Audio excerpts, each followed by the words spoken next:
हे कृष्ण करुणा सिंधो दीनबंधो जगतपते गोपेश गोपिकाकांत राधाकांत नमोस्तुते। नमो ब्रह्मण्यदेवाय गोब्राह्मणहिताय च जगद्धिताय कृष्णाय गोविन्दाय नमो नमः।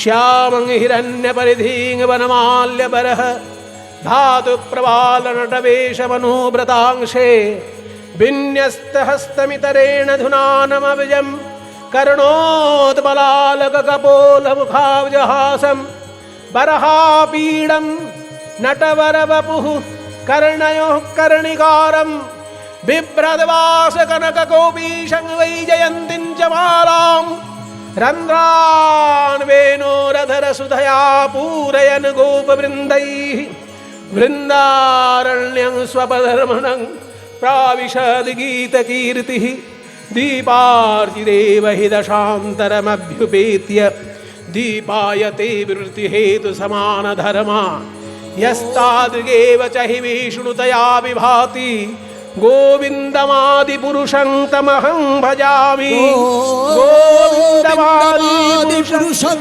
तमहं भजामि गोविन्दमादिपुरुषं तमहं भजामि गोविन्दमादिपुरुषं तमहं भजामि।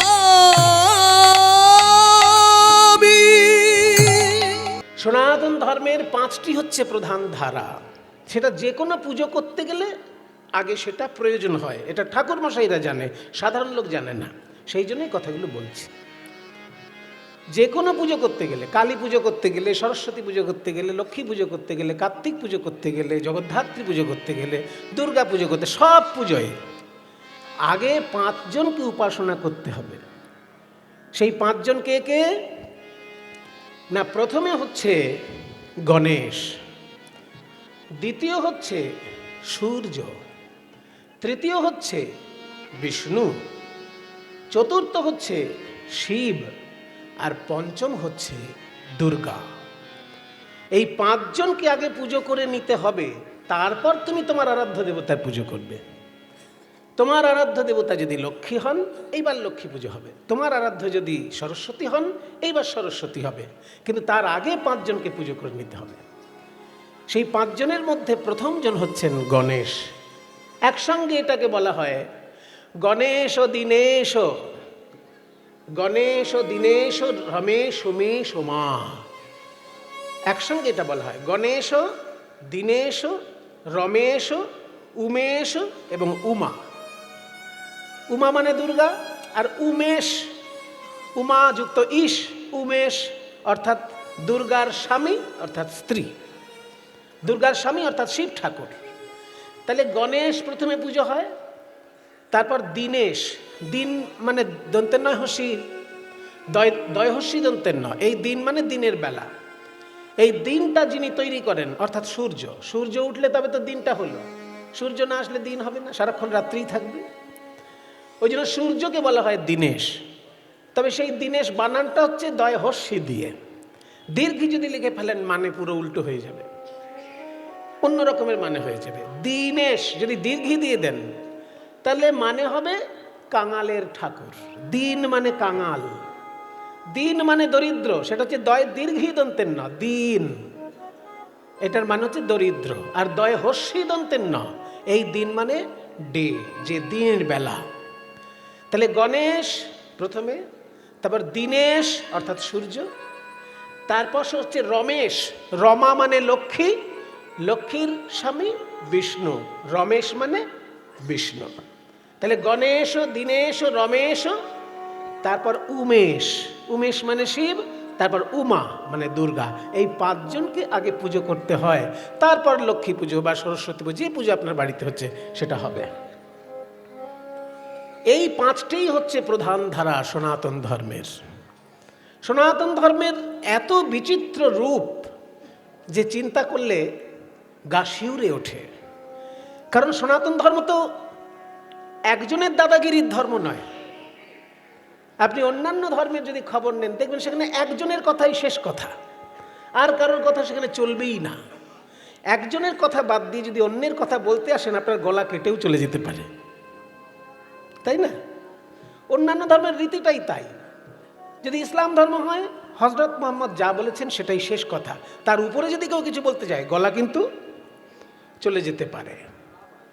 খ্রিস্টান ধর্মের নিয়ম, যীশু খ্রিস্ট যা বলেছেন সেটাই শেষ কথা, তার উপরে যদি কেউ কিছু বলতে চায় অমনি গলা, অবশ্য সেখানে গলা নাও যেতে পারে, বন্দুকের গুলিতে মাথা উড়ে যেতে পারে।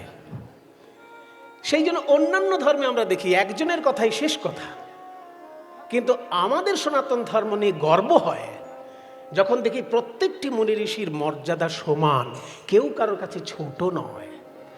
সপ্ত ঋষির মত 7 জনেরই কথা শুনতে হবে। একজনকে সম্মান করতে গিয়ে আর একজনকে তুমি অসম্মান করলে তুমি আর যাই হও সনাতন ধর্মাবলম্বী নও। অন্য ধর্মাবলম্বী হলে তোমার একটা সুযোগ আছে, একজনকে সম্মান করতে গিয়ে আর 10 জনকে অসম্মান করতেই পারো, তাতে সবাই তোমাকে বাহবা দেবে, খুব ভালো খুব ভালো, আরে বেটা দারুণ করেছিস। একজনকে সম্মান জানা আর সব কটাকে অসম্মান কর, এটা হচ্ছে অন্যান্য ধর্মের বাণী। কিন্তু সনাতন ধর্ম বলছে তুমি যদি সম্মান করবে তাহলে যারা যারা তোমাকে উপকার করেছে সকলকে সম্মান করবে, শুধু একজনকে সম্মান করে আর সবাইকে অসম্মান করবে এটা হতে পারে না। ওই জন্য ঋষি একজন নয়, সপ্ত ঋষি। যতবার সৃষ্টি হয় ততবার সপ্ত ঋষির জন্ম হয়। শাস্ত্র বলছে, ভাগবত পড়ে দেখবেন, প্রত্যেক মন্বন্তরে সপ্ত ঋষি আলাদা হয়। যতবার সৃষ্টিকল্প তৈরি হয় প্রত্যেক সৃষ্টিকল্পে 7 জন ঋষি আলাদা আলাদা করে হয়। কাজে সপ্ত ঋষির মতই চলবে, একজনের মত চলবে আর অন্যের মত বললেই গলা কাটা যাবে, এটা সনাতন ধর্ম হতে পারে না। তাই সপ্ত ঋষির মতই চলবে এখানে। সেই জন্য পুজো করতে গেলেও যারই পুজো তুমি করো আগে 5 জনকে পুজো করো, একজনকে নয়। আগে 5 জনকে পুজো করো। সেই 5 জন হচ্ছেন গণেশ, সূর্য, বিষ্ণু, শিব, দুর্গা। এই 5টি পদকে বলা হয় পঞ্চোপাসনা। গণেশকে যারা উপাসনা করেন তাদেরকে বলে গানপত্য, সূর্যকে যারা উপাসনা করেন তাদেরকে বলে সৌর, বিষ্ণুকে যারা উপাসনা করেন তাদেরকে বলে বৈষ্ণব, শিবকে যারা উপাসনা করেন তাদেরকে বলে শৈব, শক্তিকে যারা উপাসনা করেন তাদেরকে বলে শাক্ত। এই পঞ্চমত নিয়েই কিন্তু সনাতন ধর্ম। সেই জন্য আপনি যদি বৈষ্ণব হন আপনি শাক্তকে অসম্মান করতে পারেন না। আপনার মত তিনি মানছেন না, এটা হতেই পারে, কিন্তু তা বলে আপনি একেবারে তার ছেড়াদ্দ করে দেবেন, এটা হতে পারে না। ঠিক তেমনি আপনি যদি শৈব হন আপনি বৈষ্ণবকে অসম্মান করতে পারেন না, আপনি যদি শাক্ত হন আপনি বৈষ্ণবকে অসম্মান করতে পারেন না। ওই জন্য আমাদের সনাতন ধর্মে দেখবেন কোনো মুনি ঋষি অন্য মুনি ঋষিকে অসম্মান করে কথা বলছেন না। আমাদের সনাতন ধর্মে এমন একটা বৈশিষ্ট্য, যার জন্য এখানে 3টি ধারার মিলন ঘটেছে, শৈব, শাক্ত এবং বৈষ্ণব। এই মন্দির প্রাঙ্গণে মায়ের মন্দির আছে, এই উপরে উঠলেই দোতলায় দেখতে পাবেন শ্যামা মায়ের অপূর্ব মূর্তি বিরাজ করছে। আবার এই ভূমিতেই বাঁদিকে নিচের দিকে রয়েছে শিব ঠাকুরের মন্দির, আবার রয়েছে মাঝখানে রাধা কৃষ্ণের মন্দির। কাজে বৈষ্ণব ভাবনা, শাক্তের শক্তি, বৈষ্ণবের প্রেম আর শিবের মঙ্গল ভাবনা। শিব শব্দের অর্থ হচ্ছে মঙ্গল, শিব মানেটা হচ্ছে মঙ্গল। কাজে শৈব যে হবে সে সবসময় লোকের মঙ্গল চিন্তা করবে, সে নিজে এমন কাজ করবে যাতে জগতের মঙ্গল হয়। কাজে শিব মানে হচ্ছে মঙ্গল, শিবের উপাসনা যে করবে সে মঙ্গল ভাবনা করবে সবসময়, সে কখনো কারো ক্ষতি চিন্তা করবে না। তাই শাক্তের শক্তি, শৈবের মঙ্গল কামনা এবং বৈষ্ণবের প্রেম ভাবনা, 3টে ধারার একত্র মিলন ঘটেছে এই মন্দির প্রাঙ্গণে। তাই আমরা সবাই মিলে এই মন্দিরে প্রণাম করতে পেরে আমরা সবাই ধন্য। নিতাই গৌর প্রেমানন্দে হরি বল হরি বল। 3টে নদী যদি এক জায়গায় এসে মেলে তাকে বলে ত্রিবেণী সঙ্গম।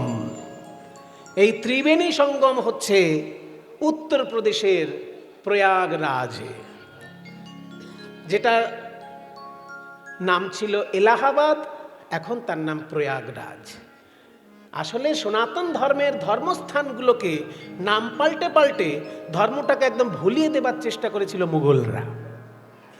সেই জন্য মুঘলরা আমাদের সনাতন ধর্মের প্রধান তীর্থগুলোকে নামই পাল্টে দিয়েছিল যাতে ধর্মটাই ভারত থেকে মুছে যায়। কিন্তু ওরা বড় বোকা, ওরা জানে না যে নাম পাল্টালেই কারোর ভাবনা পাল্টে দেওয়া যায় না।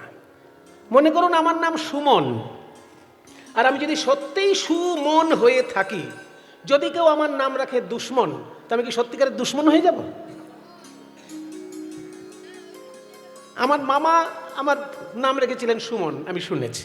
তাহলে সুমন মানে যদি সুমন, ভালো মন, এটা যদি হয়ে থাকে, আর সত্যিই যদি কোনোদিন আমার মনটা ভালো হয়, এখনো ভালো হয়েছে কিনা আমি ঠিক বলতে পারছি না, কারণ আমি যতটা চিনি আপনারা তো চেনেন না। আপনারা দূর থেকে আমাকে দেখেন, দূর থেকে ভালোবাসেন, কিন্তু আমি আমাকে যতটা চিনি ততটা তো আর অন্য কেউ আমাকে চেনে না।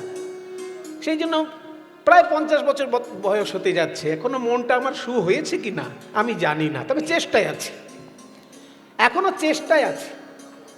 তাহলে আমার নাম যদি সুমন হয়ে থাকে, আর আমি যদি সুমনের অধিকারী হই, কেউ যদি গায়ের জোরে আমার নামটা সুমন না করে দুশ্মন লিখে দেয়, তো তাতে কি আমি দুশ্মন হয়ে যাব? আমি স্বরূপে সুমনই থাকবো। তুমি যদি আমার নাম পাল্টাও, সেটা তুমি গায়ের জোরে করেছো, আমার ভাবনাকে তুমি পাল্টাতে পারবে না। ঠিক তেমনি প্রয়াগ তীর্থের নাম যদি কেউ এলাহাবাদ রেখে থাকে, সে গায়ের জোরে রেখেছে। প্রয়াগ তীর্থের মহিমা সে ক্ষুণ্ণ করতে পারবে না, প্রয়াগ তীর্থের পুণ্য সে কমাতে পারবে না। তাই যেটাকে এলাহাবাদ বলে আমরা ছোট থেকে জানতাম, সেটার আসল নাম হচ্ছে প্রয়াগ তীর্থ। প্রয়াগ, প্র মানে প্রকৃষ্ট, ইয়াগ মানে যজ্ঞ। যাগযজ্ঞ আমরা বলি না, আমরা বাঙালিরা বলি যাগযজ্ঞ, আসলে বাঙালি তো ওই জন্য যাগ বলি, সেটার সংস্কৃত উচ্চারণ হচ্ছে ইয়াগ। ইয়াগ মানে যজ্ঞ, আর প্র মানে প্রকৃষ্ট, প্রকৃষ্ট যজ্ঞ যেখানে হতো সেটাই হচ্ছে প্রয়াগ তীর্থ। যাগযজ্ঞটা যেখানে উন্নত মানের হতো, এখনো হয়, সেই তীর্থের নাম হচ্ছে প্রয়াগ তীর্থ। ওই প্রয়াগ তীর্থে 3টে নদী এসে মিলেছে, গঙ্গা, যমুনা, সরস্বতী। কিন্তু দুর্ভাগ্যবশত সরস্বতী নদীকে আমরা দেখতে পাই না। অনেক আগে কালের ইতিহাসে ভূগোলের পরিবর্তনের জন্য, ভূমিকম্প হোক, যে কোনো কারণে হোক, সরস্বতী নদী আস্তে আস্তে নিশ্চিহ্ন হয়ে গেছে। ওই এলাকায় সরস্বতী নদী আর দেখা যায় না। কিন্তু মুনি ঋষিদের যুগে 3টে নদী পরিষ্কার দেখা যেত, 3টে নদী এসে মিলেছে, ওই জন্য তীর্থটির নাম ত্রিবেণী সঙ্গম। তা প্রয়াগ তীর্থ যেমন ত্রিবেণী সঙ্গম, 3টি নদীর মিলন স্থান, তেমনি এইখানেও আমরা দেখছি শাক্ত, শৈব, বৈষ্ণব 3টি ভাবনার মিলন স্থান। তাই ত্রিবেণী সঙ্গমের পুণ্য আমরা এখান থেকেই লাভ করতে পারি। নিতাই গৌর প্রেমানন্দে হরি বল। আজকে গৌর সুন্দর গঙ্গাকে দেখে বলছেন, এই তো আমার সেই যমুনা। যমুনা, তুমি বৃন্দাবন থেকে এখানে এলে কি করে? তুমি কি আমার সেই দাপর যুগের যমুনা? তুমি যদি সেই যমুনা হও, তাহলে তো তোমার তীর্থে কৃষ্ণের লীলা ঘটেছে, আমাকে একটু সেই লীলা অনুভব করাও। বলো বলো ও যমুনা, এই কি তুমি সেই যমুনা প্রবাহিনী? বলো বলো ও যমুনা, এই কি তুমি সেই যমুনা প্রবাহিনী? তুমি বলো, তুমি বলো, তুমি বলো, বলো বলো, বলো বলো ও যমুনা, এই কি তুমি সেই যমুনা প্রবাহিনী? বলো বলো ও যমুনা, এই কি তুমি সেই যমুনা প্রবাহিনী? যার বিমল তটে, যার বিমল তটে রূপের হাটে বিকাত নীলকান্ত মণি, ও যার বিমল তটে রূপের হাটে বিকাত নীলকান্ত মণি, যার বিমল তটে, যমুনার যে পরিষ্কার পরিচ্ছন্ন তীর, সেই যমুনার তীরে একটা হাট বসতো। সেই হাটটা হলো প্রেমের হাট, ব্রজগোপীর রূপের হাট। আর সেই হাটে একটা দামি রত্ন বিক্রি হতো। সেই রত্নটির নাম হচ্ছে নীলকান্ত মণি। সেই কৃষ্ণ নীলমণি যেখানে বিক্রি হতো, সেই যমুনা কি তুমি, যার তীরে ভগবান বিক্রি হয় আর ভক্ত অনুরাগের মূল্য দিয়ে কিনে নেয়।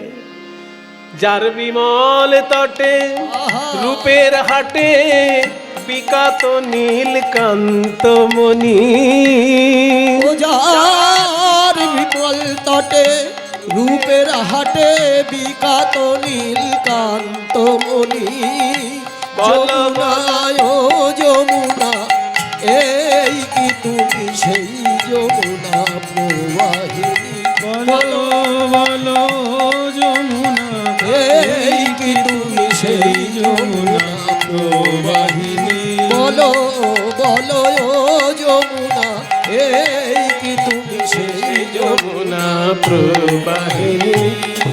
না শুনি নপুর ধ্বনি, না শুনি কিঙ্কিনি, না শুনি নপুর ধ্বনি, না শুনি কিঙ্কিনি, না শুনি নপুর ধ্বনি, না শুনি কিঙ্কিনি, না শুনি নপুর ধ্বনি, না শুনি কিঙ্কিনি। নূপুর থাকে চরণে, কিঙ্কিনি থাকে কোমরে।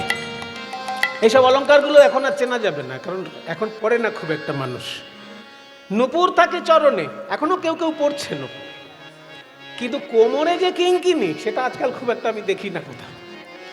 রাধারানীর চরণে থাকতো নূপুর আর কোমরে থাকতো কিঙ্কিনি, ছোট ঘন্টা। না শুনি নূপুর ধ্বনি, না শুনি কিঙ্কিনি, না শুনি নপুর ধ্বনি, না শুনি কিঙ্কিনি। আর কৃষ্ণের মধুর হাসি, মধুর হাসি, মধুর বাঁশি, মধুর হাসি, মধুর বাঁশি, মধুর হাসি,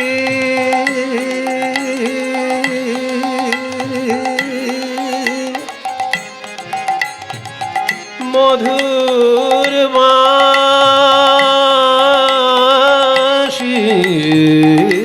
মধুর হাসি, মধুর বাঁশি, মধুর হাসি, মধুর বাঁশি, আর নাহি শুনি মধুর হাসি, মধুর বাঁশি, আর নহে শুনি। ওই যমুনার তীরে এই চন্দ্রাবলী কুঞ্জ সাজিয়ে বসে থাকতো, কিন্তু শ্রীকৃষ্ণ কখন আসবে তার ঠিক নেই, অথচ কুঞ্জ সাজিয়ে বসে আছে। এই তো বৃন্দাবন। আমরা ভগবানের জন্য হৃদয়ে মন্দির সাজিয়ে বসে থাকব, তার যখন ইচ্ছা হবে তখন তিনি আসবেন, কিন্তু সাজাতে তো হবে আমাদেরকে। তাই চন্দ্রাবলীকে আমাদের অনুসরণ করতে হবে, যে কুঞ্জ মন্দির আমরা সাজিয়ে রাখবো, তার মনের মতো করে সাজিয়ে রাখবো, কিন্তু যখন তিনি আসবেন তখন প্রাণ ভরে তার সেবা করব। এই ভাবনা নিয়ে যে চন্দ্রাবলী থাকতো, সেই বা কোথায়? তুমি যদি যমুনা হও, সেই চন্দ্রাবলী কই? কোথা চারু চন্দ্রাবলী, কোথা বাসে বিনোদিনী, কোথা চারু চন্দ্রাবলী, কোথা বাসে জলকে, কোথা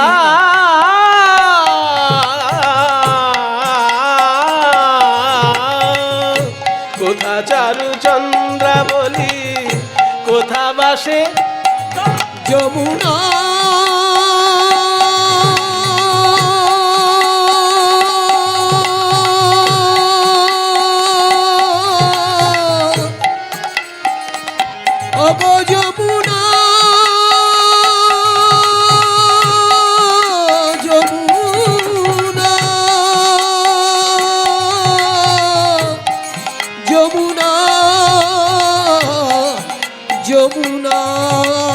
বলো, তুমি বলো, তুমি বলো যমুনা।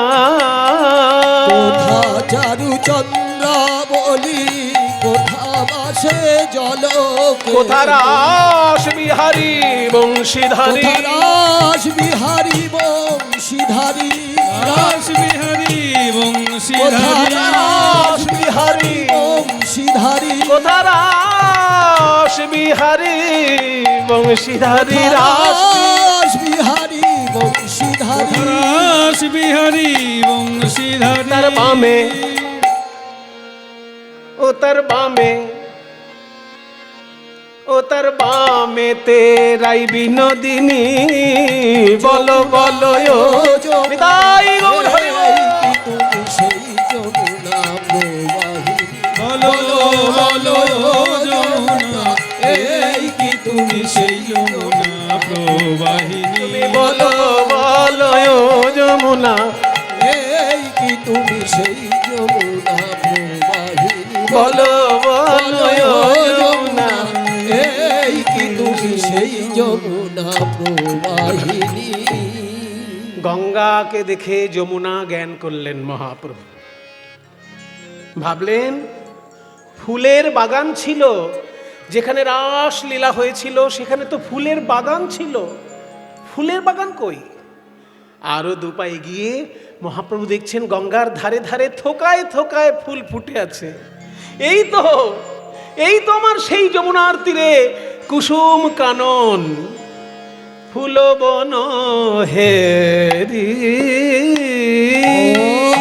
ওই ফুল বন দেখি, প্রভু আমার ফুল বন দেখি, বৃন্দাবনের, এই যে বৃন্দাবনের সমান।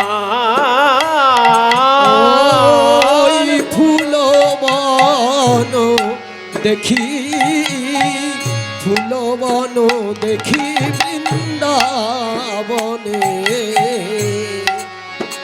বনের সমান।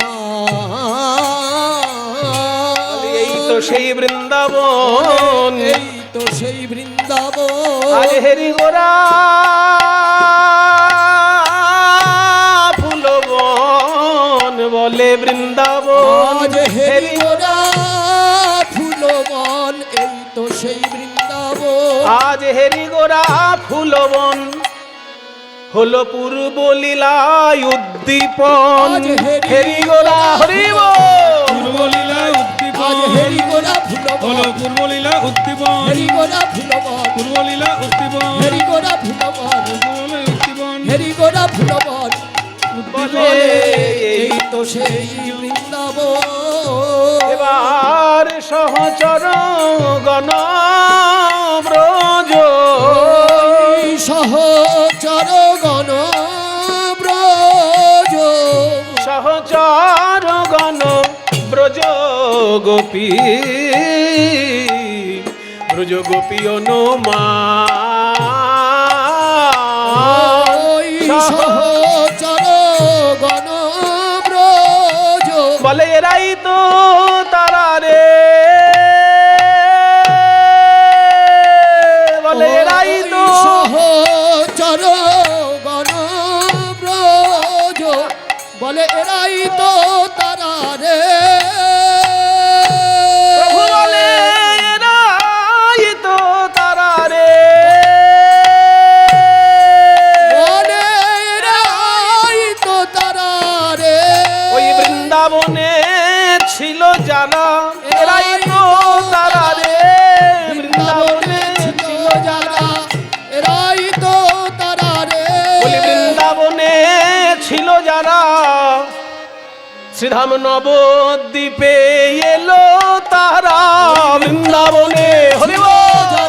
নবদ্বীপে এলো তারা। বৃন্দাবনে ছিল যারা, নবদ্বীপে এলো তারা। বৃন্দাবনে ছিল যারা, নবদ্বীপে এলো তারা। বৃন্দাবনে ছিল যারা, নবদ্বীপে এলো বলে বলে এরাই তো তারা রে।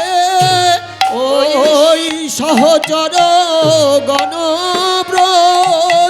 সহচর গণ ব্রজ গোপী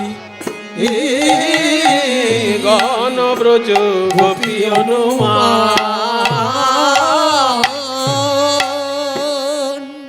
যমুনা পেলাম, ফুলের বাগান পেলাম, কিন্তু মহাভাব স্বরূপিণী সেই গোপীগণ কই? যে গোপীগণের সঙ্গে রাসলীলা হয়েছিল সেই গোপীগণ কোথায়? গোপীগণ তো সাধারণ নারী নয়। প্রেম ভালোবাসার যদি বিশুদ্ধ কোনো রূপ হয়, আর সেই বিশুদ্ধ ভালোবাসার যদি উচ্চ শিখরে কোনো ভাবনা হয়, তাকে বলে মহাভাব। লাদিনীর সার প্রেম, প্রেমের ভাব সার, ভাবের পরমাকাষ্ঠা নাম মহাভাব। তাই সেই মহাভাব স্বরূপিণী গোপীগণ তারা কোথায়? দেখতে দেখতে যখনই মহাপ্রভু এক একজন ভক্তের দিকে, এক একজন পার্ষদের দিকে খুব মনোযোগ দিয়ে দর্শন করছেন, অমনি সেই পার্ষদের ভিতরটা প্রকাশ পাচ্ছে মহাপ্রভুর সামনে। ওই তো আমার গদাধর। গদাধর তো আর কেউ নয়, সেই মহাভাব স্বরূপিণী রাধারানীই তো গদাধর। এক একজন ভক্তের পূর্ব পূর্ব গোপী ভাবটা জেগে উঠছে। নিত্যানন্দ প্রভু তো বলরাম, তাকে দেখলে তো গোপী ভাব জাগার কথা নয়, কিন্তু আজকে নিত্যানন্দ প্রভুর মধ্যেও গোপী ভাব প্রকাশ পাচ্ছে। কেন না, নিত্যানন্দ প্রভুর মধ্যে শুধুমাত্র বলরাম নয়। কিছু মনে করবেন না বাবা, কিছু কিছু বৈষ্ণবের ধারণা আছে যে নিত্যানন্দ শুধু বলরাম। সেই জন্য অনেক সময় দেখা যায় রাধাকৃষ্ণ যুগলের পাশে শুধু গৌর রাখেন, নিতাই রাখেন না, এরকম দেখা যায়। যেহেতু রাধাকৃষ্ণের মিলিত তনু গৌরাঙ্গ মহাপ্রভু, ওই জন্য গৌর থাকতে পারে, কিন্তু নিত্যানন্দ যেহেতু বলরাম, বলরাম থাকলে তো রসদোষ হয়ে যাবে, কারণ রাধাকৃষ্ণ মধুর রসের বিষয়, আর বলরাম তো সখ্য রসের, কিছুটা বাৎসল্য কিছুটা সখ্য মিলেমিশে বলরামের ভাবটা। যেহেতু কৃষ্ণের থেকে বয়সে ছোট, যেহেতু বলরামের থেকে বয়সে কৃষ্ণ ছোট, ওই জন্য একটু বাৎসল্য রস কাজ করছে। আবার যেহেতু শ্রীরাম সুদামের সঙ্গে খেলা করতে গেলে গোষ্ঠে যেতে হচ্ছে, সেখানে আবার সখ্য রস কাজ করছে। কাজেই বলরাম এমন একটা চরিত্র যেখানে বাৎসল্য রসের কিছুটা আছে, আবার সখ্য রসের পরিপূর্ণ রূপটাও আছে। কিন্তু মধুর রসের তো কোনো স্থান নেই বলরামের মধ্যে, যেহেতু দাদা হয়। যেখানে বৌমা আর ভাই থাকবে সেখানে কি দাদা বেশিক্ষণ থাকতে পারে? আসলেও যদি আসেও কাজের কথাটি বলে চলে যাবে। তাহলে রাধাকৃষ্ণ যেখানে আছে সেখানে তো বলরামকে রাখা যায় না। ওই জন্য রাধাকৃষ্ণের মিলিত তনু গৌরাঙ্গ মহাপ্রভু, গৌরাঙ্গ থাকে থাক, কিন্তু নিতাই যেন সেখানে না থাকে, এরকম একটা বদ্ধমূল ধারণা কিছু কিছু বৈষ্ণবের আছে। কিন্তু আসল ব্যাপারটা কি জানেন? তারা শুধুমাত্র সংস্কৃত সাহিত্যকে অনুসরণ করেছেন, বাংলায় সাহিত্য যেগুলো আছে বৈষ্ণব পদাবলীর, সেগুলোকে অনুসরণ করেননি। বৈষ্ণব পদাবলীটাও তো একটা শাস্ত্র। সংস্কৃতে লেখা হলেই শুধু সেটা শাস্ত্র, আর বাংলায় লেখা হলে সেটা শাস্ত্র নয়, এটা কি কেউ বলবে? তাহলে তো চৈতন্য চরিতামৃতটাকে আগে বাদ দিতে হয়, কারণ চৈতন্য চরিতামৃতের রেফারেন্স সব সংস্কৃতে, কিন্তু মূল কথাগুলো তো সব বাংলায়। মূল কথা বাংলায়, রেফারেন্স সংস্কৃত। এটা চৈতন্য চরিতামৃত। কিন্তু চৈতন্য ভাগবত, সেখানে কটা সংস্কৃত শ্লোক আছে? খুব অল্প শ্লোক আছে। চৈতন্য ভাগবতে খুব অল্প শ্লোক আছে, কিন্তু প্রামাণ্য বেশি কোনটা ধরা হয়? চৈতন্য ভাগবত বেশি প্রামাণ্য ধরা হয়, কারণ সরাসরি নিত্যানন্দের শিষ্য তিনি। বৃন্দাবন দাস চৈতন্য ভাগবতের রচয়িতা, তিনি সরাসরি নিত্যানন্দের শিষ্য। কাজে তার মুখের কথাটা যতটা বেশি প্রামাণ্য হবে, কৃষ্ণদাস কবিরাজ তো অনেকটা দূরে, তার কথাটা তো অতটা প্রামাণ্য হবে না। হ্যাঁ, তার কথাগুলো ভুল নয়। কেন না, প্রত্যেকটি বাংলা কথার সঙ্গে সঙ্গে সংস্কৃত সাহিত্যগুলোর রেফারেন্সগুলো দেওয়া আছে। ওই জন্য চরিতামৃতের সব কথা সত্যি, কিন্তু প্রামাণ্য বেশি চৈতন্য ভাগবতই ধরতে হবে। অথচ চৈতন্য ভাগবত তো বেশিরভাগই বাংলা, খুব কম সংস্কৃত। তাহলে বাংলাটাও তো সাহিত্য, বাংলাটাও তো শাস্ত্র। সেই জন্য নিত্যানন্দ প্রভুর চরিত্র সম্পর্কে বা নিত্যানন্দ প্রভুর স্বরূপ সম্পর্কে শুধু সংস্কৃত শাস্ত্র অনুসরণ করলে হবে না, বাংলা পদাবলী সাহিত্যে আমরা দেখতে পাই যে নিত্যানন্দ প্রভুর স্বরূপ বর্ণনে সেইখানে লেখা হয়েছে যে নিত্যানন্দ প্রভুর ভিতরে বলরাম ছাড়াও একজন গোপী রয়েছেন সেখানে, এবং সেই গোপী যেমন তেমন গোপী নয়, অতি সাধারণ স্তরের গোপী নয়, সেই গোপী হচ্ছে সাক্ষাৎ রাধারানীর বোন, তার নাম অনঙ্গ মঞ্জরী। এটা জেনে রাখুন, যারা জানেন না তারা জেনে রাখুন, যারা জানেন তাদের কোনো ব্যাপার না। অনঙ্গ মঞ্জরী হচ্ছে রাধারানীর বোন। রাধারানী যেমন কৃষ্ণকে ভালোবাসতেন, অনঙ্গ মঞ্জরীও তেমন ভাবেই কৃষ্ণকে ভালোবাসতেন, কিন্তু তিনি রাধারানীর উপর দিয়ে কখনো যেতেন না, রাধারানীর আনুগত্যে থাকতেন। বৃষভানু রাজার একটি ছেলে, দুটি মেয়ে। বৃষভানু রাজার ছেলের নাম শ্রীদাম, আর দুটি মেয়ের মধ্যে বড় মেয়ের নাম রাধা, আর ছোট মেয়ের নাম অনঙ্গ মঞ্জরী। এই গোপন কথাগুলো শুনে রাখুন, তাহলে আপনাদের কোনোদিন ভুল ধারণাগুলো হবে না। এগুলো শাস্ত্রের কথা, বৈষ্ণব সাহিত্যের কথা, যে বৃষভানু রাজার একটি ছেলে, দুটি মেয়ে। ছেলের নাম শ্রীদাম, সে কৃষ্ণের বন্ধু, আর দুটি মেয়ের মধ্যে বড় মেয়ে যে, তার নাম রাধা, সে কৃষ্ণের প্রিয়তমা। আর যে ছোট মেয়ে, তার নাম অনঙ্গ মঞ্জরী, সেও কিন্তু কৃষ্ণকে ভালোবাসে, তবে রাধারানীকে ছাপিয়ে গিয়ে নয়, রাধারানীর আনুগত্যে। তা বলরাম যখন কলিযুগে নিত্যানন্দ রূপে আসবেন ভাবছেন, সেই সময় অনঙ্গ মঞ্জরী মিলিত হলো বলরামের সঙ্গে, যে নিত্যানন্দ থাকবেন দাদা, কিন্তু তারই একই দেহে আমি গোপী অনঙ্গ মঞ্জরী যাব কলিযুগে। সেই জন্য যেমন রাধা আর কৃষ্ণ মিলে গৌরাঙ্গ মহাপ্রভু, তেমনি অনঙ্গ মঞ্জরী আর বলরাম দুইটি স্বরূপ রয়েছে প্রভু নিত্যানন্দের মধ্যে। তাই রাসলীলায় যখন মহাপ্রভু গদাধরের মধ্যে রাধাকে দেখছেন, ঠিক তেমনি নিত্যানন্দের ভিতরে অনঙ্গ মঞ্জরীকে দেখছেন। এমন নয় যে মধুর রসের লীলা হলেই সেখানে নিত্যানন্দের কোনো স্থান নেই, এটা একেবারেই ভুল ধারণা। এবার প্রত্যক্ষ প্রমাণ দিচ্ছি, এটা তো আমি সিদ্ধান্ত টেনে বললাম, এবার প্র্যাকটিক্যাল প্রমাণ দিচ্ছি যে নিতাই চাঁদ যখন আড়িয়াদহে গিয়েছিলেন, আড়িয়াদহ নাম শুনেছেন? সোজা বাংলা এড়েদা বলে। এড়েদা নাম শুনেছেন তো? কোথায় এড়েদা? হাওড়া না, বীরভূম না, এই তো, তার মানে জানেন না। ধোয়া ধোয়া, হ্যাঁ, যারা ঠিক ঠিক গেছে তারা বলতে পারবে। দক্ষিণেশ্বরের পাশের গ্রামের নামই আড়িয়াদহ। দক্ষিণেশ্বর গেছেন তো জীবনে একবার, নাকি সেইটাও জাননি কখনো? শুধু খাচ্ছেন আর ঘুমোচ্ছেন। একটু ঘুরে আসবেন তীর্থগুলো, কারণ তীর্থে যেতে হয় মহাপুরুষদের চরণধুলি পাওয়ার জন্য। দক্ষিণেশ্বরে গেলেই মা কালী আপনাকে একবারে দেখা দিয়ে দেবেন না, কিন্তু ওখানে যত মহাপুরুষ গেছেন তাদের চরণধুলিগুলো তো ওখানেই আছে। রামকৃষ্ণদেবের চরণধুলি ওখানে আছে, স্বামী বিবেকানন্দের চরণধুলি ওখানে আছে, যেতে তো হবেই। তাই দক্ষিণেশ্বর থেকে উত্তর দিকের গ্রামটা আড়িয়াদহ, আর দক্ষিণেশ্বর থেকে দক্ষিণ দিকের গ্রামটা বরাহনগর। বরাহনগর আমার জন্মস্থান, আমার গর্বে বুকটা ভরে যায়। কারণ বরাহনগরে রামকৃষ্ণদেবের যেমন অনেক লীলা আছে, তেমনি চৈতন্য মহাপ্রভু বরাহনগরে 3টে দিন কাটিয়েছেন। শ্রীমদ্ ভাগবত শ্রবণ করে ওখানে উন্মাদের মতন ক্রন্দন করেছেন আর নৃত্য করেছেন। বরাহনগরের মাটি মহাপ্রভুর চোখের জলে ভিজে গেছে।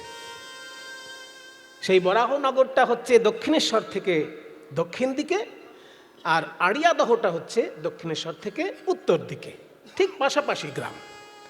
ওই আড়িয়াদহে দাস গদাধরের শ্রীপাঠ ছিল। গদাধর পণ্ডিত যেমন একজন গৌর পার্ষদ, তেমনি দাস গদাধর একজন নিত্যানন্দ প্রভুর পার্ষদ, মহাপ্রভুরও পার্ষদ। সেই দাস গদাধরের বাড়ি ছিল আড়িয়াদহে। সেইখানে যখন প্রভু নিত্যানন্দ গেছিলেন, তার ভিতরে এমন ভাবনা জাগলো যে ওখানে একটা মাধবীলতার কুঞ্জ ছিল। সেই মাধবীলতার কুঞ্জ থেকে একটা ডাল নিয়ে নিলেন, মাধবীলতার একটা ডাল নিলেন, লতা পাতাগুলো ছাড়িয়ে নিয়ে একটা মাধবীলতার ডাল হাতে লাঠির মতো করে নিলেন। আর সেই মাধবীলতার ডালটা নিয়ে নেচে নেচে নৃত্য করছেন নিতাই চাঁদ। কোন ভাব নিয়ে? না দান লীলার ভাব নিয়ে। দানলীলার ভাব নিয়ে নিত্যানন্দ প্রভু মাধবীলতার ডাল নিয়ে নাচছেন। আর দানলীলার ভাব পড়ে মনে পড়েছে বলে সঙ্গে সঙ্গে সেখানে বাসুদেব ঘোষের দাদা মাধব ঘোষ উপস্থিত ছিলেন।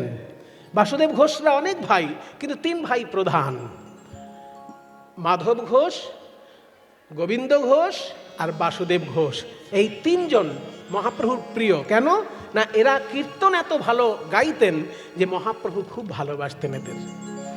তাই তাই শাস্ত্রে বলা হয় মাধব গোবিন্দ বাসু এই 3 ভাই, যাহার কীর্তনে নাচে চৈতন্য গোসাই। তাই মাধব গোবিন্দ বাসু মানে মাধব ঘোষ, গোবিন্দ ঘোষ আর বাসুদেব ঘোষ, এই 3 ভাইয়ের কীর্তনে মহাপ্রভু নৃত্য করতেন। তার মধ্যে বড় ভাই যেহেতু মাধব ঘোষ, ওই মাধব ঘোষ তখন দানলীলার পদাবলী কীর্তন গিয়েছিলেন। চণ্ডীদাসের লেখা শ্রীকৃষ্ণ কীর্তন কাব্য, এই শ্রীকৃষ্ণ কীর্তন কাব্য চৈতন্যদেবেরও প্রাচীন, চৈতন্যদেবের জন্মের আগে লেখা চণ্ডীদাসের গ্রন্থ শ্রীকৃষ্ণ কীর্তন কাব্য। আপনারা তো বাঁকুড়া, যেমন চণ্ডীদাসের জন্য 2টি জেলাকে স্মরণ করা হয়। বাঁকুড়ার মধ্যে ছাতনা চণ্ডীদাসের জন্য বিখ্যাত হয়ে আছে, আর বীরভূম জেলার মধ্যে নানুর চণ্ডীদাসের জন্য বিখ্যাত হয়ে আছে। যেহেতু বাংলায় একাধিক চণ্ডীদাস জন্মগ্রহণ করেছেন, তাই 2টি তীর্থই প্রামাণ্য তীর্থ, কোনোটা গুজামিলের তীর্থ নয়, দুটোই প্রামাণ্য। তো সেই চণ্ডীদাসের যে শ্রীকৃষ্ণ কীর্তন কাব্য, সেখান থেকে পদাবলী গান গিয়েছেন মাধব ঘোষ। আর তাতে নিত্যানন্দ প্রভু নৃত্য করছেন মাধবীলতার ডাল নিয়ে। লীলাটা কি লীলা? দান লীলা। দান লীলা কোন রসের লীলা?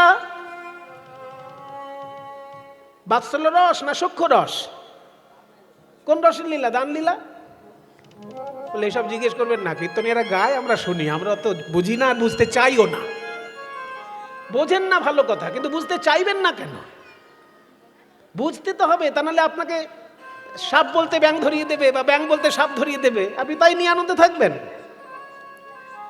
দান লীলা সখ্য রসেরও লীলা নয়, বাৎসল্য রসেরও লীলা নয়, দান লীলা হলো মধুর রসের লীলা। তাহলে দান লীলা যেহেতু মধুর রসের লীলা, সেখানে নিত্যানন্দ লাঠি নিয়ে নাচছেন কি করে?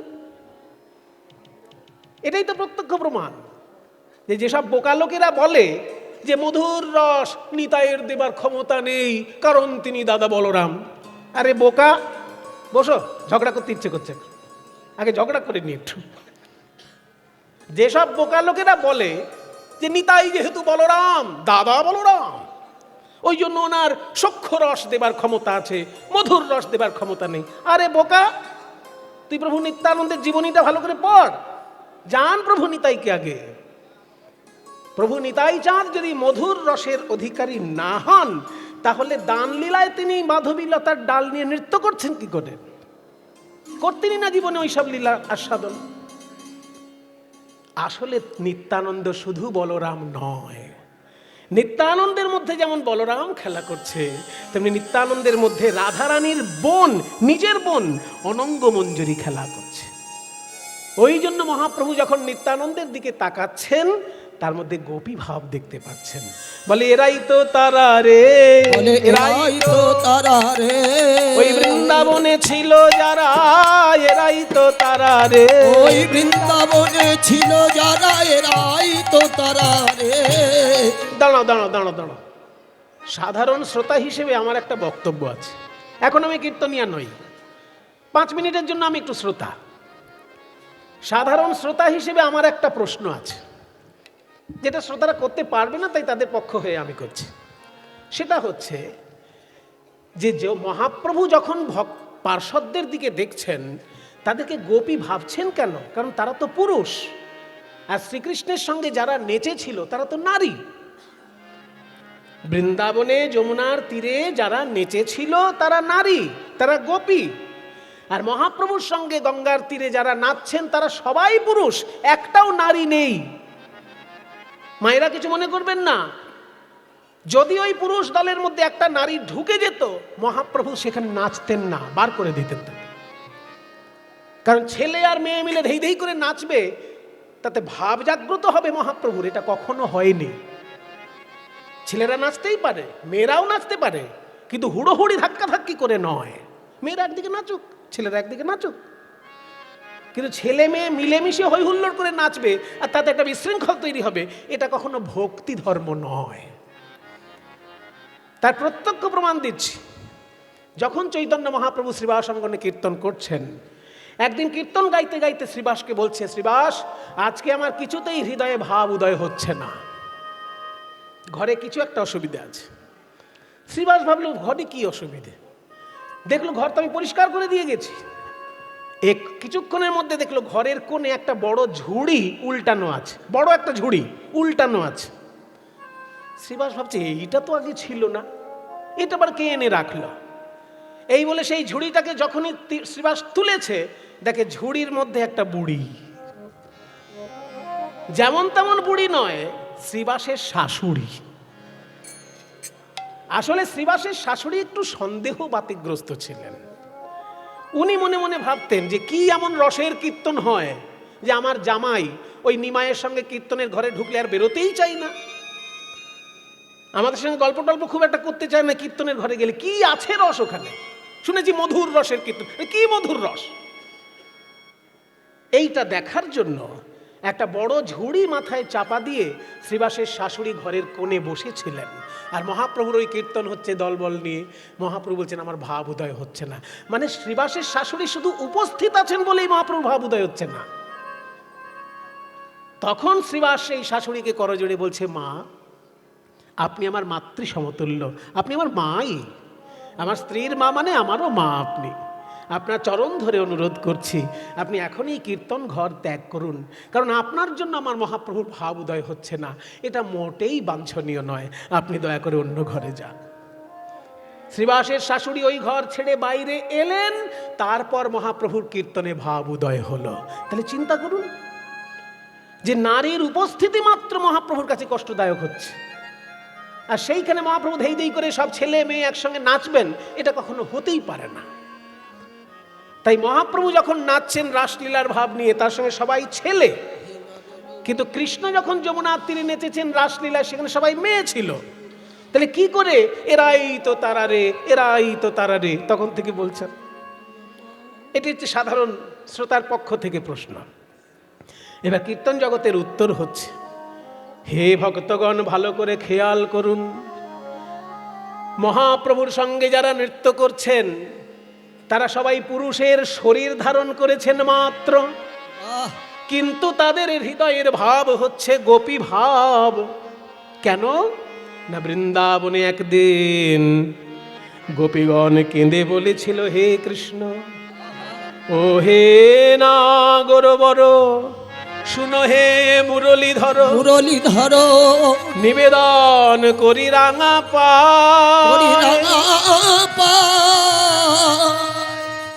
ওই চরণ নখরমণি, চরণ নখরমণি,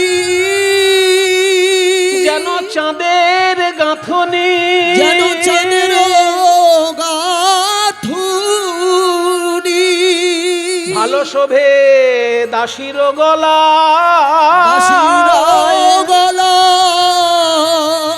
তুমি মণি নও, মানিক নও, যে হিয়ার মাঝারে রও, ফুল নও, যে বাঁধিয়া রাখি কেশে, রাখি কেশে, আমাদেরকে নারী না করিত বিধি, তুয়া হেন গুণ নিধি, লইয়া ফিরিতাম দেশে দেশে। হরিব, দেশে দেশে। এই হচ্ছে আসল জায়গা। গোপীগণ কেঁদে কেঁদে বলছেন, হে কৃষ্ণ, আমরা সারাক্ষণ সংসারের কাজে ব্যস্ত থাকি, তোমায় ভালোবাসি, কিন্তু মুখ ফুটে কখনো বলতে পারি না কাউকে। জানো, তুমি যদি একটা মণিমাণিক্য হতে, চুনি পান্না হিরে এরকম কিছু যদি একটা হতে, তাহলে আমার হৃদয়ে হারের পদক করে তোমায় ঝুলিয়ে রাখতাম। হৃদয়ের হারে তোমায় পদক করে ঝুলিয়ে রাখতাম তুমি যদি মণিমাণিক্য হতে। আর তুমি যদি ফুল হতে, তাহলে বিনুনির মধ্যে তোমাকে সাজিয়ে রাখতাম। কিন্তু তুমি তো মণিমাণিক্যও নয়, যে হৃদয়ে রাখবো, তুমি ফুলও নয় যে মাথার চুলে রাখবো। তাই আমাদের মনের বড় ইচ্ছা, নারী না হয়ে যদি কখনো পুরুষ হতাম, যখন খুশি পথে বেরিয়ে যেতাম, তোমার সঙ্গে নেচে গিয়ে আনন্দ করতাম, কারোর কিছু বলার থাকতো না। নারী না করিত বিধি, তুয়া হেন গুণ নিধি, লইয়া ফিরিতাম দেশে দেশে। দেশে দেশে এই যে গোপীদের মনের ব্যথা, সেই ব্যথা দূর করলেন যোগ মায়া কলিযুগে। সেই গোপীদেরকেই কলিযুগে পাঠালেন, কিন্তু পুরুষের দেহ দিয়ে পাঠালেন। ওই যে জয়রূপ সনাতন ভট্ট রঘুনাথ, শ্রীজীব গোপাল ভট্ট দাস রঘুনাথ, এই 6 জন যে গোসাই, এরা সবাই দেখতে পুরুষ, কিন্তু ভিতরটা গোপী ভাবে ভরা। এরা সবাই গোপী, তাই দেখতে পুরুষ হলেও এরা আসলে গোপী। বলে এটার প্রমাণ কি? এটা তো মুখের কথাও হতে পারে। প্রমাণ ভালো করে চেয়ে দেখো গৌর পার্ষদ গণের পানে, তারা যদি বৃন্দাবনের গোপী নাইবা হবে, তবে তাদের নয়ন ধারা কেন এইভাবে প্রবাহিত হয়? এই রকম কৃষ্ণ বলে কাঁদা কি কেউ কাঁদতে পারে যদি কারোর ভিতরটা গোপী ভাবে পূর্ণ না হয়? বলি এরাই তো তারা রে, এরাই তো তারা রে, এরাই তো তারা রে, বলি এরাই তো তারা রে। নয়ন ধারায় পড়লো ধরা, বলি এরাই তো তারা রে, নয়ন ধারায় পড়লো ধরা, বলি এরাই তো তারা রে। এরা যদি বৃন্দাবনের গোপী নাইবা হবে, বৃন্দাবনের গোপী নাইবা হবে, তবে কৃষ্ণ কৃষ্ণ বলে এদের প্রেম ধারা বইবে কেন? প্রেম ধারা বইবে কেন? বলি এরাই তো তারা রে, বলি এরাই তো তারা রে। বলি নয়ন ধারায় পড়লো ধরা, এরাই তো তারা রে, এরা নয়ন ধারায় পড়লো ধরা, এদের কৃষ্ণ বলতেই বহে ধারা, নয়ন ধারায় পড়লো ধরা, কৃষ্ণ বলতে বললো ধারা, নয়ন ধারায় পড়লো ধরা, এদের কৃষ্ণ বলতে বহে ধারা, ধারায় পড়লো ধরা, কৃষ্ণ বলতে বহে ধারা, নয়ন ধারায় পড়লো ধরা, কৃষ্ণ বলতে বহে ধারা। এরাই তো তারা রে। এই সহচর গণব্রজ গোপীয়নুমা। পিয়নুমা। বাহ, এক এক করে সবাই পেলাম। কিন্তু রাসলীলায় যত গৌর পার্ষদ নাচছেন, সব থেকে বেশি আনন্দ কার হচ্ছে? হ্যাঁ গো, আমাদের এই দলের মধ্যে সব থেকে বেশি বয়স তো এনার মনে হচ্ছে নাকি? ঠিক বলছি না ভুল বলছি? দাদা বয়স কত? মনে হচ্ছে, ওনার দেখে মনে হচ্ছে, কিন্তু বয়স বেশি নয়। আচ্ছা, মনে করুন কীর্তনের দলে তো নানান বয়সের লোক থাকে। কারো 20 বছরের ছেলে হয়তো করতাল বাজাচ্ছে, আবার দেখা যাবে 70 বছরের একটি লোক খোল বাজাচ্ছে। 20-70। এবার নাচার সময় যখন আসবে, কার বেশি নাচা উচিত? 70 না 20? 20-র বেশি নাচা উচিত, কারণ তার বয়স অল্প আছে, খেলাধুলার মতন ফোর্স হচ্ছে ভিতরে, একটা অ্যাথলেটিক ফোর্স। এই যে অ্যাথলেটিক ফোর্স, তাহলে খেলাধুলার মতন যাদের ভিতরে একটা ফোর্স থাকে, সে তো নাচবে বেশি, বয়সটা কম হলে ভালো হয়। কিন্তু মজার ব্যাপার হচ্ছে, মহাপ্রভুর দলে যারা আছে, সব থেকে বয়স বেশি যার, তিনি আজকে সব থেকে বেশি নাচছে। সব থেকে বয়স বেশি যার। অদ্বৈত নাচে রে, অদ্বৈত নাচে রে, নাচে রে নাচে রে আমার অদ্বৈত, ওই নাচে রে আমার অদ্বৈত নাচে রে, নাচে রে নাচে রে আমার অদ্বৈত নাচে ওই রে, নাচে রে আমার অদ্বৈত নাচে রে, নাচে রে আমার অদ্বৈত, নাচে অদ্বৈত, নাচে অদ্বৈত, অদ্বৈত অদ্বৈত নাচে রে অদ্বৈত। অদ্বৈত নাচে, ওই নাচে রে আমার অদ্বৈত নাচে রে।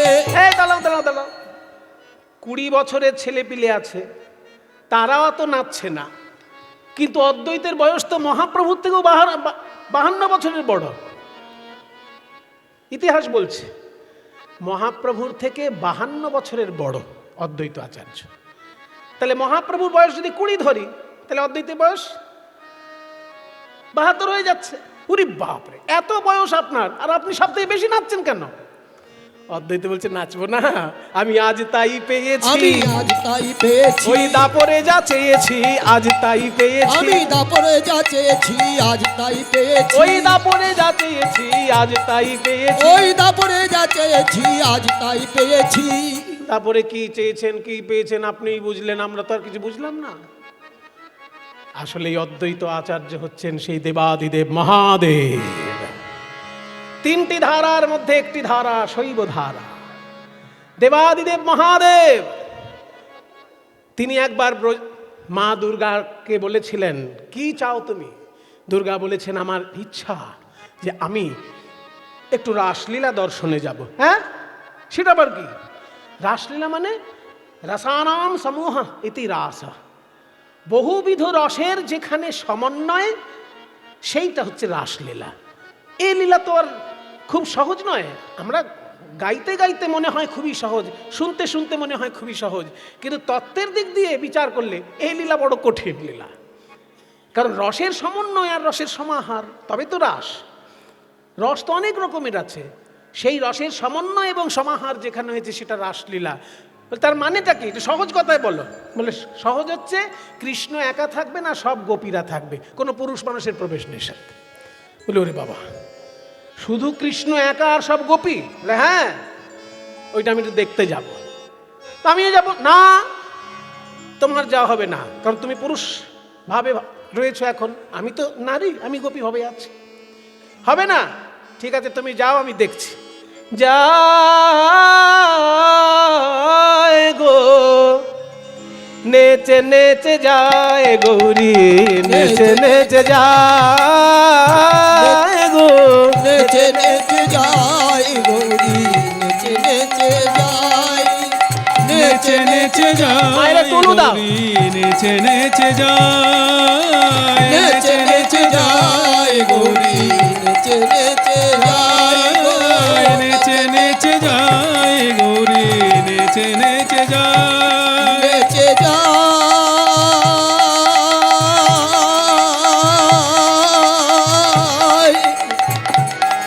নেচে যাই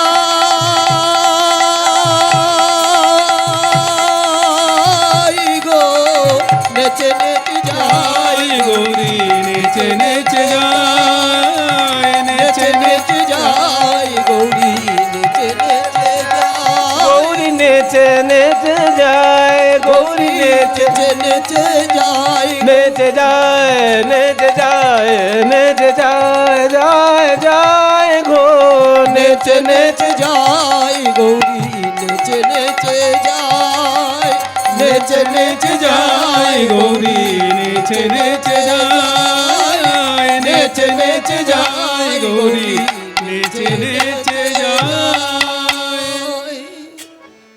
মা দুর্গা তো গোপী ভাবে প্রবেশ করলেন, কারণ তিনি তো যোগমায়া। যোগমায়া যোগেশ্বরী না গেলে তো লীলা হবেই না। শিব ঠাকুর মনে মনে ভাবছেন, বাবা এখানে সবাই নারী আর আমি পুরুষ, কি করে যাব? তো রাসমঞ্চের বাইরে দেখছেন একটা ওড়না পড়ে আছে। ওই যে রাসলীলার পদে বলা হয়েছে না, যে কোনো কোনো গোপীর গা থেকে ওড়না খুলে পড়েছে বাইরে। খাসাতা বাসানা রাসানা চৌলি গালিতা বেনি দৌলানি, পদাবলীর মধ্যে আছে। খাসাতা বাসানা, বসন খসে পড়ছে। রাসানা চৌলি, রসানা হচ্ছে এক রকমের অলংকার যা উরুতে থাকে।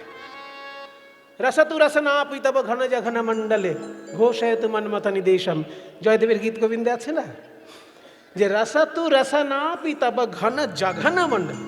জঘন, জঘন মানে হচ্ছে উরু। তো ব্রজগোপীদের উরু দেশে যে অলংকার থাকতো তাকে বলে রসনা।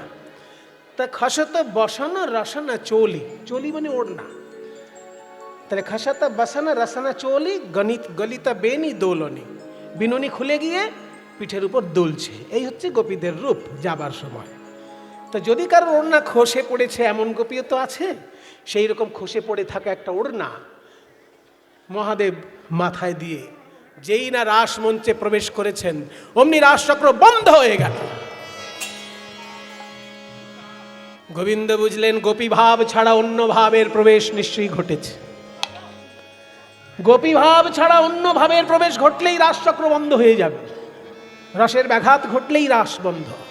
কারণ রসের সমন্বয়, রাসলীলা মানে রসের সমন্বয়, তাহলে রসের ব্যাঘাত হলেই বন্ধ হবে। যেই গোপী ভাব ছাড়া অন্য ভাবের প্রবেশ ঘটেছে অমনি রাসচক্র বন্ধ। গোবিন্দ চিন্তা করলেন গোপী ছাড়া কে আছো এখানে? কেউ স্বীকার করছে না। এবার সকল গোপীর মুখ দেখতে দেখতে শিব ঠাকুরের সামনে এসে যখন দাঁড়িয়েছে, শিব ঠাকুর তখন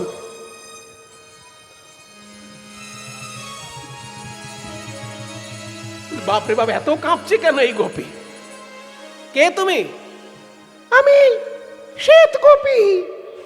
হ্যাঁ, শ্বেত গোপী?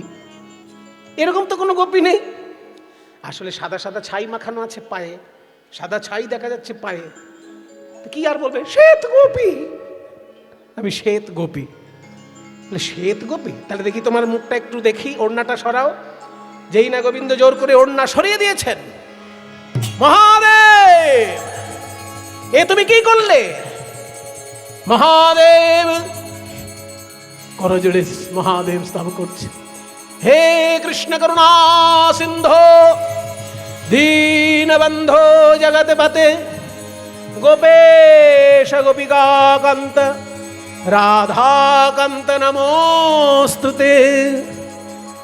নমো ব্রহ্মণ্য দেবায় গোব্রাহ্মণ হিতায় চ জগদ্ধিতায় কৃষ্ণায় গোবিন্দায় নমো নমঃ।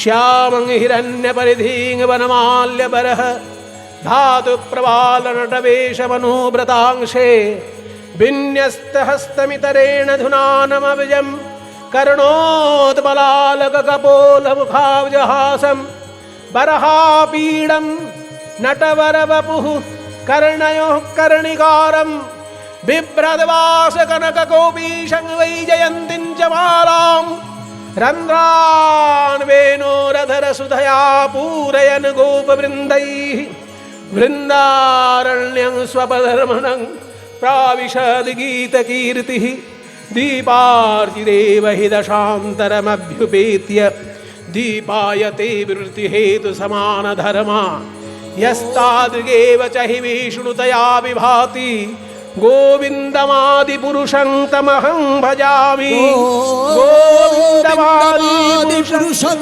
तमहं भजामि गोविन्दमादिपुरुषं तमहं भजामि गोविन्दमादिपुरुषं तमहं भजामि।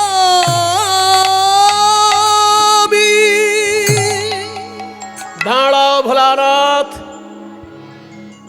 স্তব করে তুমি আমাকে ক্ষান্ত করতে পারো, কিন্তু অপরাধ মুক্তি তোমার হবে না। হে গোবিন্দ, তুমি কি জানো না ভোলানাথ, আমার সকল রসের মধ্যে মধুর রস শ্রেষ্ঠ, আর মধুর রসের সমস্ত লীলার মধ্যে লীলা মুকুটমণি রাস লীলা শ্রেষ্ঠ। কারণ সেখানে মহাভাব স্বরূপিণী গোপীগণের পূর্ণ আত্মসমর্পণ ঘটেছে, আর সেই পূর্ণ আত্মসমর্পণের লীলায় গোপী ভাব ছাড়া অন্য ভাবের প্রবেশ নিষেধ। এই কথা জানা সত্ত্বেও তুমি গোপী হতে না পেরে গোপী পোশাক নিয়ে প্রবেশ করেছো। তাই গোপীর পরিচ্ছদ ধারণ করে যখন তুমি প্রবেশ করেছো, সেই শাস্তিতে তোমায় পেতেই হবে। আগামী কলিযুগে তুমি নরকুলে জন্মগ্রহণ করো। অবজানন্তি মাং মূঢ়া মানুষিং পরিণতমাশ্রিতং পরং ভাবজানন্তো মম ভূত মহেশ্বরম। এই বাণীটি গীতার বাণী, ভগবান শ্রীকৃষ্ণের বাণী, যে বোকা লোকেরা ভগবানকে নররূপে লীলা করতে দেখে অবজ্ঞা করে। খুব মন দিয়ে শুনবেন, কিছু কিছু লোক ভাবে যে ভগবান যদি হবে তার লীলাগুলো এরকম মানুষের মতো কেন? মানুষ আর ভগবান কি এক জিনিস? মানুষ আর ভগবান এক জিনিস নয়, কিন্তু ভগবান মানুষের মতো লীলা করতে ভালোবাসেন। এটা বোকা লোকেরা বোঝে না, এবং বোঝে না বলেই ভগবান গীতায় তাদেরকে বোকাই বলছেন। বলছে অবজানন্তি মাং মূঢ়া। মূঢ়, মূঢ় শব্দের বহু বচনে মূঢ়া, মানে বোকা গুলো, বোকারা। অবজানন্তি মানে অবজ্ঞা করে, অবজানন্তি মাং মানে অবজ্ঞা করে আমাকে, মূঢ়া বোকা লোকেরা। আমাকে কেমন দেখে অবজ্ঞা করে না, মানুষিং তনুম আশ্রিতম, আমি যখন নর দেহ ধারণ করি তখন আমাকে দেখে অবজ্ঞা করে। মানুষিং তনুম মানে মানুষের মতো তনু আমি যখন ধারণ করি তখন বোকা লোকেরা আমার তত্ত্ব না বুঝে আমাকে অবজ্ঞা করে। অবজানন্তি মাং মূঢ়া মানুষিং তনুম আশ্রিতম, কেন না পরং ভাবম অজানন্ত, আমার পরম ভাবটা তারা জানে না, আমার আসল স্বরূপটা তারা জানে না। কেমন সেটা না, মমভূত মহেশ্বরম, আমি যে সমস্ত জীবের মহেশ্বর, আমি যে সমস্ত জীবের অধীশ্বর, এই তত্ত্বটা তারা জানে না, তাই নররূপে আমাকে লীলা করতে দেখে আমাকে অবজ্ঞা করে। আর তুমিও সেই কাজই করেছো। একা কৃষ্ণ পুরুষ আর সব নারী, এইটা চিন্তা করে তুমি গোপী হতে না পেরে গোপী সেজে এসেছো। তাই আগামী কলিযুগে তুমি নরকুলে জন্মগ্রহণ করো। হে ভগবান,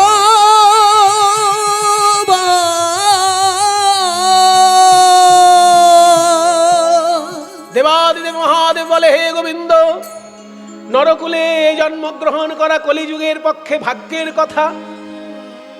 কলিযুগে নরকুলে জন্ম পাওয়াটা ভাগ্যের ব্যাপার। সে নরকুলে জন্ম নেব, আমার তাতে কোনো দুঃখ নাই, কিন্তু তোমার চরণে আমার একটা নিবেদন, যে রাসলীলার রসে আমি বঞ্চিত হলাম এই দাপর যুগে, কলিযুগে জন্মগ্রহণ করে যেন সেই রাসলীলার রসে আমি সিঞ্চিত হতে পারি। দাপরে বঞ্চিত, কলিতে সেই রসে সিঞ্চিত হতে পারি। গোবিন্দ বললেন, এ তো বড় বড় ফেরে ফেললে আমাকে, ফের। হ্যাঁ, আমি বললাম তুমি মানুষ হয়ে জন্মাবে, অমনি তুমি বললে তোমার লীলার রস যেন আমি পাই। তার মানে আমাকেও তোমার সঙ্গে যেতে হবে, আমি না গেলে তো আমার লীলার রসটা দিতে পারবে না কেউ। তো তোমার সঙ্গে আমিও যাব ভোলানাথ। আগামী কলিযুগে তুমি অদ্বৈত আচার্য রূপে আমার জন্মের 52 বছর আগে তুমি জন্মগ্রহণ করবে, আমার ভূমিটা তুমি প্রস্তুত করবে, সেইখানে গিয়ে আমি লীলা করব। যেদিন রাসলীলার রস আস্বাদন করব, সবার আগে তুমি পাবে সেই রস, তোমার জন্য কলিজীব পাবে সেই রস। অদ্বৈত বলছে, আমি নাচবো না, আমি আজ তাই পেয়েছি, আমি আজ তাই পেয়েছি, আমি আজ তাই পেয়েছি, আমি আজ তাই পেয়েছি, ওই দাপরে যা চেয়েছি আজ তাই পেয়েছি, ওই দাপরে যা চেয়েছি আজ তাই পেয়েছি, আমি দাপরে যা চেয়েছি, মধুর রাস রস আস্বাদন, দাপরে যা চেয়েছি, রাস রস ওই আস্বাদন, দাপরে যা চেয়েছি, রাস রস আস্বাদন, দাপরে যা চেয়েছি, রাস রস আস্বাদন, দাপরে যা চেয়েছি। রাস রস আস্বাদন। অদ্বৈত নাচে রে, অদ্বৈত নাচে রে, ও সহচর গণ ব্রজ সহচর গণ ব্রজ গোপী, ব্রজ গোপী অনুমান। এত সুন্দর বর্ণনা যিনি দিলেন, তিনি মহাপ্রভুর প্রিয় কীর্তনিয়া বাসুদেব ঘোষ। উমা, আমার বৃন্দাবনের বাঁশি কই? শিখল দেখে বলছে, এই তো আমার সেই খোল। খোল করো তালো, ওই খোলো করো তালো, খোল করো তালে গোরা সুমেলো, সুমেলো করিয়া, ওই খোলো করো তালো, খোলো করো তালো গোরা সুমেলো, সুমেলো করিয়া।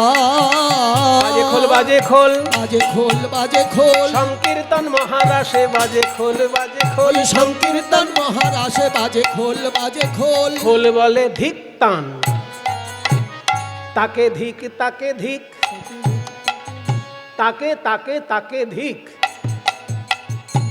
তাকে, হ্যাঁ, তাকে তাকে তাকে ধিক। কাকে কাকে ধিক্কার দিচ্ছে কিছু মনে করবেন না। কোন কোন জায়গায় গিয়ে দেখি প্রথম দিকে শ্রোতারা বেশ মন দিয়ে কীর্তন শোনে, কীর্তন কি আনন্দ, কিন্তু কিছুক্ষণের পর হ্যাঁ হ্যাঁ হ্যাঁ ভালো হচ্ছে। কীর্তনেতে ঘুমায় যারা তাকে ধিক, তাকে ধিক, কীর্তনেতে ঘুমায় যারা তাকে ধিক, তাকে ধিক। কীর্তনেতে ঘুমায় যারা। তবে সাধারণত গ্রামের দিকে দেখেছি 8টা-9টা নাগাদ কীর্তন শুরু হয়, তো আপনারা সেই রকম শুনে অভ্যস্ত, তাই এত সন্ধ্যাবেলা আপনাদের ঘুম পায়নি, এখনো ঘুমটা আসেনি আপনাদের, সেই জন্য অনেকে ভাবছে বেঁচে গেছি, আমরা বেঁচে গেছি। কিন্তু খোল বলছে না, আমি আরো ধিক্কার দেবো। ওই বাড়ির কথা বলবে যারা তাকে ধিক তাকে ধিক, ওই বাড়ির কথা বলবে যারা তাকে ধিক তাকে ধিক, বাড়ির কথা বলবে যারা তাকে ধিক। মনে করুন এই পাড়ার বিয়াই আর ওই পাড়ার বিয়ান, দুই জায়গায় দুজন এক জায়গায় বসে কীর্তন শুনছে। ও বিয়ান, আপনি নতুন শাড়ি কবে কিনলেন? এর পাশে ভাই মশাই চুপ করুন, কীর্তন কীর্তন হচ্ছে, আপনি চুপ করুন। পরের বার যদি কীর্তনে বিয়ানকে দেখতে না পাই, তাহলে এই বাড়ির কথা বলবে যারা তাকে ধিক তাকে ধিক, এই বাড়ির কথা বলবে যারা তাকে ধিক তাকে ধিক। কিছু কিছু লোক বলছে না আমরা তো কথা বলছি না। সত্যি এত মানুষ কীর্তন শুনছেন, হাজার হাজার মানুষ কীর্তন শুনছেন, কোনো আওয়াজ কিন্তু পাচ্ছি না। বদ্ধ জায়গায় আওয়াজটা বেশি পাওয়া যায়, কিন্তু এত মন দিয়ে আপনারা গান শুনছেন, কথা কিন্তু আপনারা বলছেন না, তাতেও রক্ষা নেই। খোল বলছে তাকে ধিক তাকে ধিক, তাকে ধিক তাকে ধিক, উলুধ্বনি যে না দেবে তাকে ধিক তাকে, উলুধ্বনি যে না দেবে তাকে ধিক তাকে ধিক, উলুধ্বনি যে না দেবে তাকে ধিক তাকে ধিক, উলুধ্বনি যে না দেবে তাকে ধিক তাকে ধিক, উলুধ্বনি যে না দেবে তাকে ধিক তাকে ধিক। উলুধ্বনি যে না দেবে তাকে ধিক তাকে ধিক। বাহ, খুব সুন্দর উলুধ্বনি দিয়েছেন মায়েরা। তবে একবার দিলে হবে না, যতবার মাতন হবে প্রত্যেক মাতনে দেবেন। আর বাবা আপনারা এবার কিন্তু সাবধান, এই যে আমি বলছি না, ইনি বলছেন। খোল বলে তাকে ধিক তাকে ধিক, তাকে ধিক তাকে ধিক, হরি বল যে না বলে তাকে ধিক তাকে ধিক, ওই হরি বল যে না বলবে তাকে ধিক তাকে ধিক, হরি বলে যে না বলবে কীর্তনে আসরে বসে, হরি বল যে না বলবে কীর্তনে আসরে হরি বল হরি বল হরি বল হরি বল হরি বল হরি বল হরি বল হরি বল। খোল বলে তাকে ধিক তাকে ধিক, তাকে ধিক তাকে ধিক, আরে তার মাঝে নাচে গোরা, তার মাঝে নাচে গোরা জয় জয় জয় দিয়া, তার মাঝে নাচে গোরা, তার মাঝে নাচে গোরা জয় জয় জয় দিয়া, জয় হোক জয় হোক জয় হোক জয় হোক জয় হোক, জয় হোক জয় হোক, রাসেশ্বরী রাই কিশোরীর জয় হোক জয় হোক, এই রাসেশ্বরী রায় কিশোরীর জয় হোক জয় হোক, রাসেশ্বরী রাই কিশোরী আর রাসবিহারী বংশীধারী, রাসেশ্বরী রাই কিশোরী রাসবিহারী বংশীধারী, রাসেশ্বরী রায় কিশোরী, রাসবিহারী বংশীধারী, রাধে রাধে রাধে রাধে রাধে রাধে রাধে রাধে, বলে জয় হোক জয় হোক, ও তার মাঝে নাচে গোরা, তার মাঝে নাচে গোরা জয় জয় জয় দিয়া। এত সুন্দর পদটি যিনি লিখেছেন মহাপ্রভুর প্রিয় গায়ক, সেই বাসুদেব ঘোষের উদ্দেশ্যে সবাই একবার প্রণাম করুন। বাসুদেব ঘোষে, ওই বাসুদেব ঘোষে, বাসুদেব ঘোষে তাহে করয়ে করয়ে বিলাস, ওই রাস রস গোরা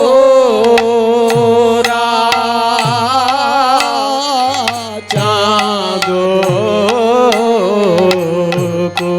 করিলা করিলা প্রকাশ রে আহা মরি মরি রে করিলা প্রকাশ রে রাস রস গোরা চাঁদ ताके ताकत नित्ता झन झा झा झंदा झा झा झम झट तकिता झट तकिता झट तकिता धैता गुरुता धैता गुरुता धै गुरुता गुरुता तक तकिता जाऊते जाऊ ता गुरुता तक तक नित्ता झंदा थो गुरुता तक तक नित्ता झन सच्चा झंदा सच्चा झंदा झट तकिता झट तकिता झट तकिता धैता गुरुता धै गुरुता गुरुता तक तकिता जाऊते जाऊ झा গোরা চাঁদ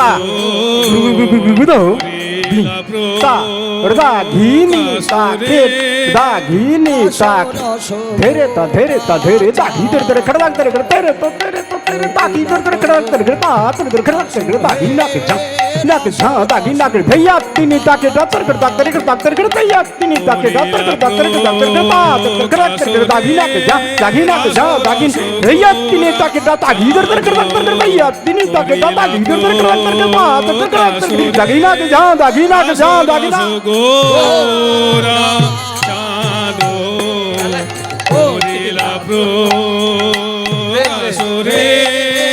রাস রস हाथ न तागत टकट तागत टकट टाका टाका धुमक टकट तागत धुमक धुमक धुमक धुमक ताक धुमक धुमक ताक गोदी गेले हा ताक धुमक ताक गोदी गेले हा ताक धुमक ताक हाथ न तागत टकट तागत टकट टाका टाका धुमक टकट तागत धुमक धुमक धुमक ताक धुमक ताक गोदी गेले हा ताक धुमक ताक गोदी गेले हा ताक धुमक ताक तकट जाओ तेरे किट तकट जाओ तेरे किट जाओ तेरे किट तकट धी धो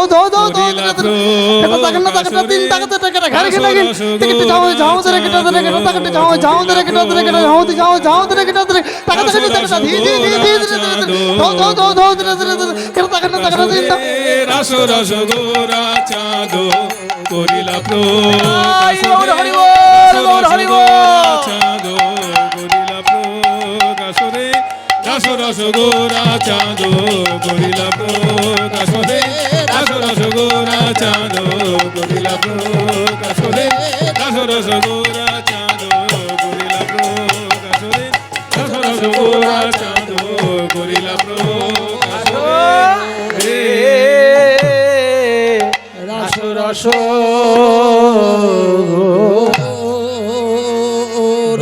हे नंद व्रज स्त्रीणां पादरेणुमभीक्षिणशः यासां हरिकथोदिगितं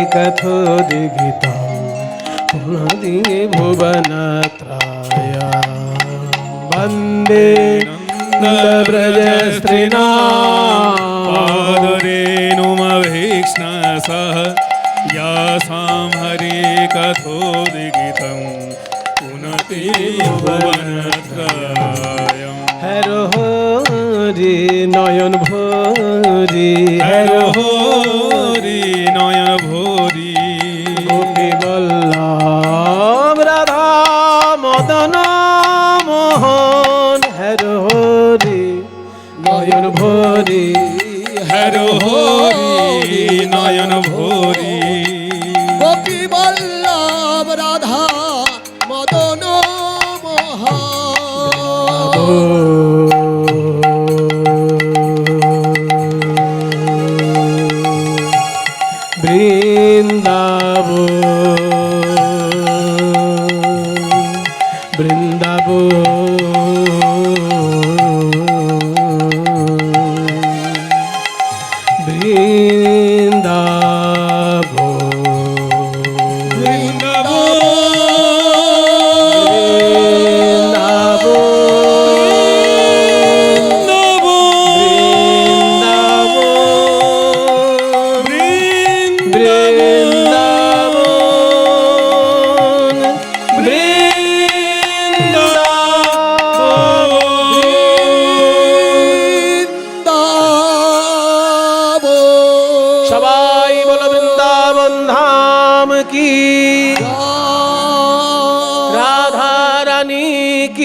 गोस्वामी वृंद की देवादिदेव महादेव की जोग माया माई की